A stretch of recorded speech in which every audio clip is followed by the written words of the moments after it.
noticed my wife spent hours on LinkedIn but never talked about work. One night, I checked the screen and saw her flirting with her ex over DMs. I asked calmly, "Password or divorce?" She didn't say a word, just locked her phone and rolled over. The next morning, she woke up to my side of the closet empty and a copy of the divorce papers on the kitchen table. It's strange how your brain picks up on patterns before you consciously realize something's wrong. For months, I'd been noticing my wife Allison's sudden interest in her professional development. 3, sometimes 4 hours every evening, hunched over her phone, scrolling through LinkedIn. Yet she never mentioned networking events, job opportunities, or industry connections. I'm Alex, 41. I restore and preserve historic architecture, own a specialized firm that works on landmark buildings across the country. Allison, 39, is a veterinary radiologist at a specialty animal hospital. We've been married for 11 years, no kids by mutual choice, which gave us the freedom to build our careers and travel extensively. The first red flag appeared 6 months ago. Allison started bringing her work tablet home, something she'd never done before. New protocol? She explained when I asked. We need to be available for emergency consultations on difficult cases. I accepted this without question. Trust had never been an issue between us. Then came the LinkedIn obsession. Every night after dinner, she'd retreat to the couch or our bedroom, endlessly scrolling. Whenever I'd walk by, she'd angle the screen away or quickly switch to another app. Just catching up on veterinary journals, she'd say with a dismissive wave. The third flag was the password change. Allison and I had always shared our phone passwords, not because we snooped, but for practicality. Suddenly, her phone was locked with a new code she forgot to tell me about. Still, I said nothing. Made excuses for her in my head. Maybe she really was focused on advancing her career. Maybe I was being paranoid. Until last Wednesday night. I came home early from a client meeting to find Allison in our bedroom, so engrossed in her phone that she didn't hear me enter. I caught a glimpse of her screen over her shoulder, definitely not LinkedIn's professional blue interface, but the direct message section. A man's profile picture was visible. The messages made my stomach drop.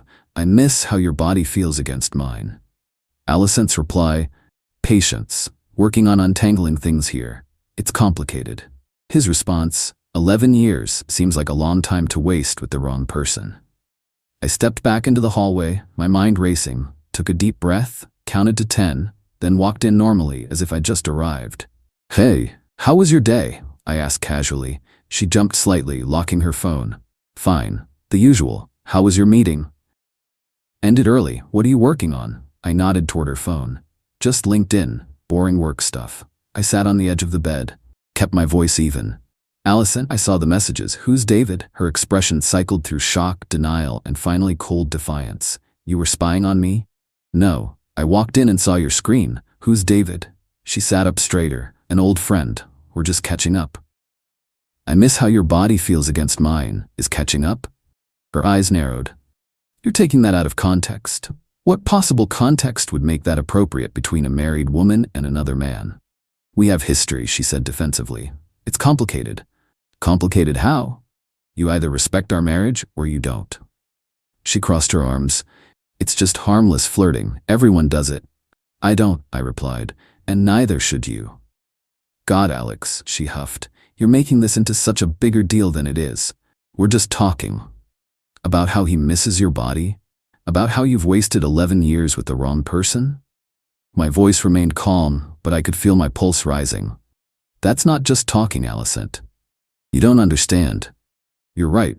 I don't understand how you could betray my trust like this. Betray? She laughed, a harsh sound I'd never heard from her before. It's text messages, not an affair. An emotional affair is still an affair, I countered. And based on what I saw, you're planning for more than just messages. You saw a 10-second snippet of a conversation. You have no idea what's really going on. I looked at her directly. Then enlighten me. Show me your phone. Let me see for myself what's really going on. Her expression hardened. Absolutely not. I have a right to privacy. Not when it comes to other men discussing your body and disparaging our marriage. You're overreacting. Am I? Then prove it. Show me there's nothing to worry about. She clutched her phone tighter. I'm not giving you my phone just because you're insecure. This is controlling behavior, Alex. I took a deep breath. Let me be very clear, Alicent. This isn't about control. It's about trust.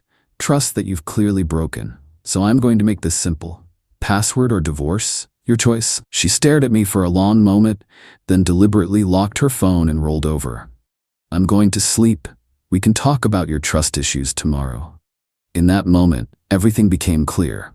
I didn't need to see more messages, didn't need to hire a PI or check phone records. Her response told me everything. I waited until her breathing steadied with sleep. Then I got up and went to my study. This wasn't the first time I'd considered our marriage might be in trouble. I'd actually consulted with my attorney 3 months prior when I first noticed Alicent's secretive behavior, just to understand my options if things deteriorated. I called him at his home number, apologizing for the late hour. As a longtime client and friend, he understood the urgency. We discussed the situation, and he agreed to have preliminary paperwork prepared for review by early morning. At 5:30 a.m., I went to our closet and quietly packed my essential belongings, enough clothes for 2 weeks, important documents, irreplaceable mementos.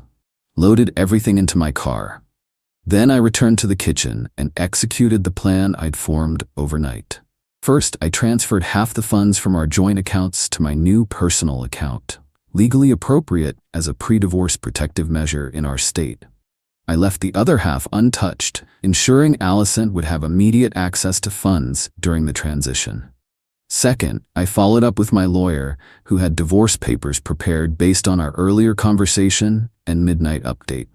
He arranged for electronic filing to open when courts opened at 9 a.m., and a courier to deliver my copy by 8:30. Third, I contacted my office manager, who started work at 6 a.m., to make necessary arrangements. Alicent's health insurance was through my company's plan, and she occasionally used one of our company vehicles for emergency hospital visits. We decided that her health insurance would continue until the divorce was finalized as legally required, but made arrangements regarding the vehicle access within the standard 30-day period our policies specified. Fourth, I emailed our property manager to inform him I'd be moving out temporarily, but as the sole owner of the condo, purchased before our marriage, with money from a restoration project I completed before we met, and maintained entirely with funds from my separate account throughout our marriage, I would continue making payments. Alicent would need to make arrangements within 60 days, double the legally required notice in our state. By 8 a.m., the papers had arrived. I placed them on the kitchen table with a note. Alicent, your silence was your choice. These are mine. You have 60 days to make new living arrangements. All communication should go through my lawyer, Alex. I left my house key and wedding ring on top of the papers, took one last look around the home we'd shared, then walked out the door. At 8:43 a.m., my phone exploded with notifications. Alicent had woken up to an empty closet and divorce papers. Her calls, texts, and emails poured in. This is insane. Call me right now. You're throwing away 11 years over nothing. You can't just kick me out. This is my home too. Answer your phone. I didn't respond to any of them. Instead, I checked into the extended stay hotel I'd arranged that morning, set up my workspace, and continued my workday as scheduled. Alicent's next move was predictable. She called my parents, my sister, even my college roommate, told them I'd lost my mind and was making wild accusations about her friendship with an old colleague. I had anticipated this. Before she could spin her narrative, I'd sent brief, factual messages to key family members. Alicent and I are divorcing due to her infidelity. I have evidence but prefer to keep this private. I'm safe and staying elsewhere for now. I'll explain more when I'm ready. No drama, no details, just facts. By evening, Alicent had shifted from anger to bargaining. Her messages took a desperate tone. Can we please just talk about this? I'll give you my password now. It was a stupid conversation that meant nothing. Please come home. We can fix this. I maintained my silence. Her words meant nothing against her actions. The next day, I received a call from a number I didn't recognize. David. Alicent had given him my private number. Look, man, there's been a misunderstanding. Alicent and I are just old friends. Nothing physical has happened. I cut him off. I don't care what you and Alicent are. That's no longer my concern. Please don't contact me again. I hung up and blocked his number. 3 days later, Allison showed up at my office. My receptionist, who had been briefed on the situation, stopped her in the lobby. Allison created a scene, crying and demanding to see me. Building security escorted her out. That evening, I received an email from her with screenshots of their LinkedIn conversations, claiming they proved nothing inappropriate had happened. But she'd only included recent sanitized messages, a laughable attempt at damage control. What she didn't know: I'd maintained our home router's connection logs as part of regular maintenance. Every device that connected to our Wi-Fi had its basic connection data recorded. Not content, but timestamps and service information.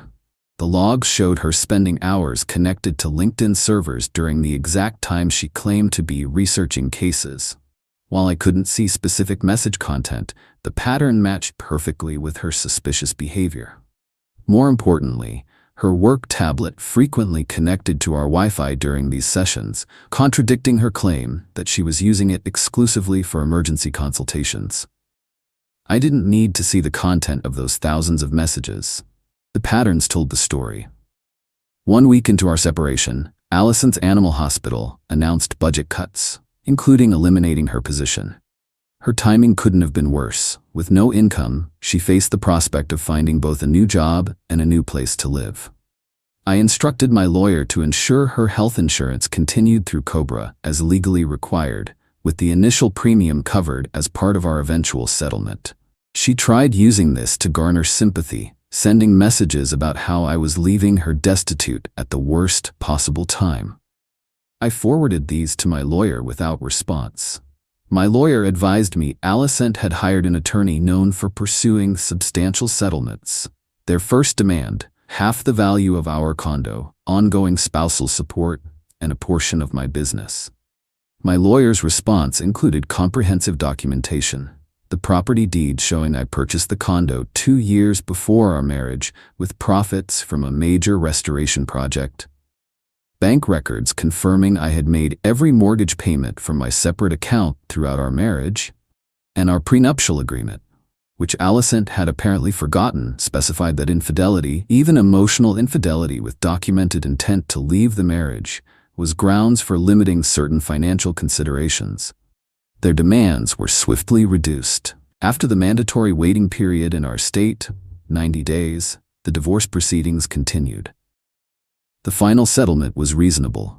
Allison received a one-time payment equivalent to 6 months of her former salary, her personal belongings, and continued health insurance coverage for 6 months.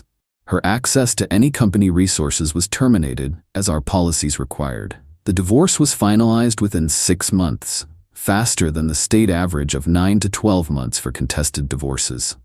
It's been a year now. I've moved back into my condo after having it completely redecorated. Nothing remains to remind me of Allison. Last week, I received a handwritten letter from her, forwarded through my lawyer. She wrote about regrets, poor decisions, and second chances. Said she'd never stopped loving me.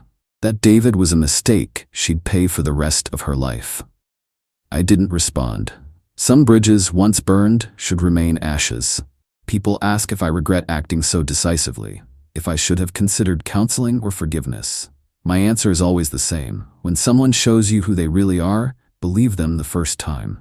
Allison showed me exactly who she was when she locked her phone and rolled over that night. She chose secrecy over honesty, deception over truth.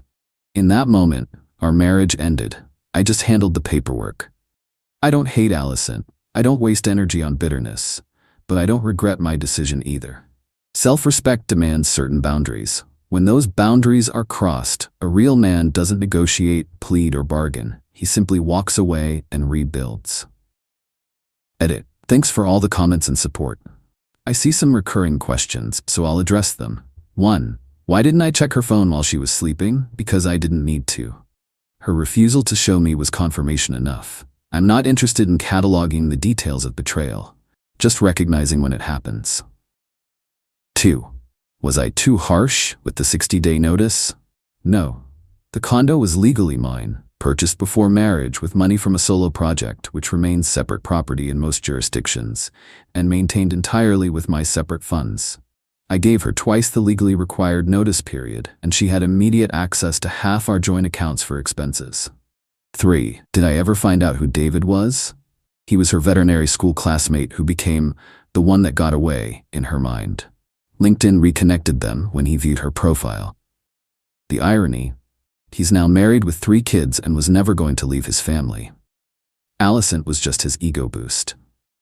4. For those asking about the legality of the router logs, as the person who set up and maintained our home network, the basic connection logging was standard practice for troubleshooting. I never accessed message content or installed monitoring software on her devices. I simply observed connection patterns to services like LinkedIn. 5. Some have questioned whether I moved too quickly with the divorce. Remember, I'd already consulted my lawyer months before when I first noticed her behavior changing. The groundwork for action was already in place, not a rash overnight decision. 6. For those calling me cold or calculating, when your spouse is carrying on an emotional affair and refuses to come clean when directly confronted, what exactly is the alternative? Begging for honesty? Pretending it isn't happening? I chose clarity and decisiveness over prolonged pain. Sometimes the cleanest break is the kindest one, for both people.